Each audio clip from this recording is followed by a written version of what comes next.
pilots originated from Japan. Any Japanese pilot who was in the Special Attack Unit and purposely crashed a plane into an enemy ship was classified as a kamikaze. Kamikaze was also the term used to name the aircrafts in which were crashed.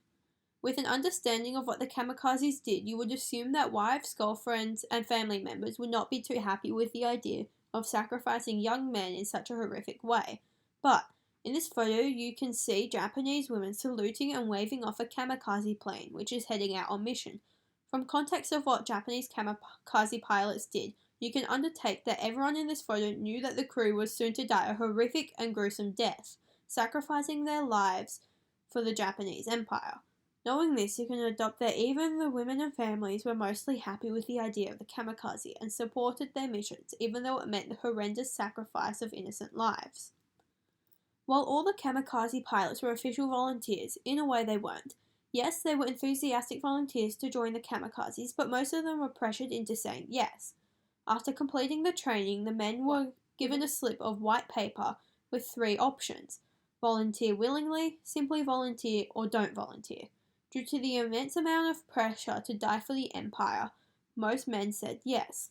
Although if you were a firstborn son, you were not expected to volunteer to be a kamikaze, so that your family name and businesses could continue. In this photo, you can see a Japanese kamikaze pilot standing in all his gear, seemingly happy. The smile on his face leads you to believe that even the pilots who knew they were soon to die were willing and happy to make the great sacrifice for their country. This gives you an insight into how intense the pressure of dying for your country was, because no one can be that happy knowing that they are about to die a horrific death. A piloted missile was developed for kamikaze use that was given the nickname Baka by the Allies from the Japanese word for fool. The pilot had no means of getting out once the missile was fastened to the aircraft that would launch it. Dropped usually from an altitude of over 25,000 feet and more than 50 miles from its target, the missile would glide to about 3 miles from its target before the pilot turned on its 3 rocket engines, accelerating the craft to more than 600 miles per hour. In its final dive, the explosive charge built into the nose weighed more than a ton. Did every plane hit its target? No, not every plane hit its target. While flying through the air looking for a place to start accelerating from, the kamikaze planes were being shot at from the American warships. Due to this, a lot of the planes were shot out of the sky before reaching its final destination.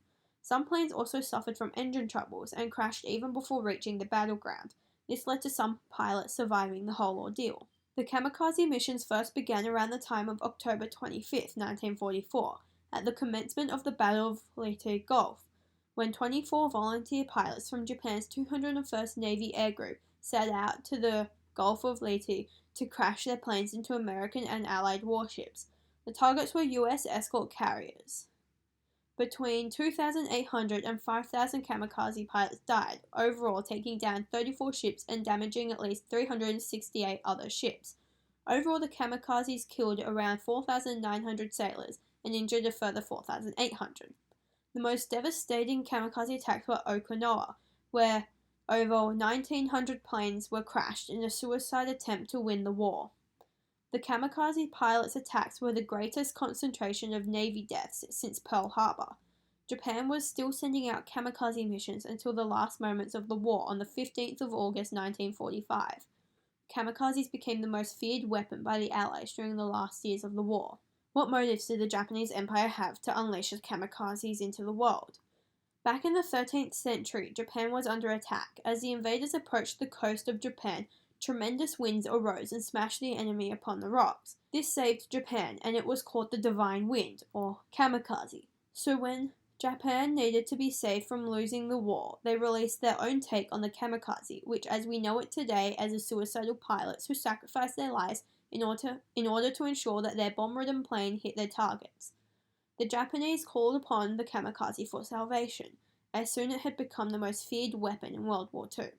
Motohiro Okumura, who commanded a kamikaze squadron, remarked that by 1944, "I firmly believe that the only way to swing the war in our favor is to resort to crash dive attacks with our planes. There is no other way. Provide me with 300 planes and I will turn the tide of war." From this extract quote from a commander, It tells us that the Japanese strongly believed that this was the only way to win the war, the only way to survive. Kamikazes used in my presentation was taken from a YouTube video uploaded by IC Problems, but the actual footage is from World War II. While watching the clips of the kamikazes crashing into American warships, you can see the sheer amount of damage caused, but you can also see how many planes were shot down before even reaching their targets. This gives you an insight into just how many lives were lost and how horrendous, ghastly, and gruesome the kamikazes' deaths would have been, along with the utter amount of damage to American warships.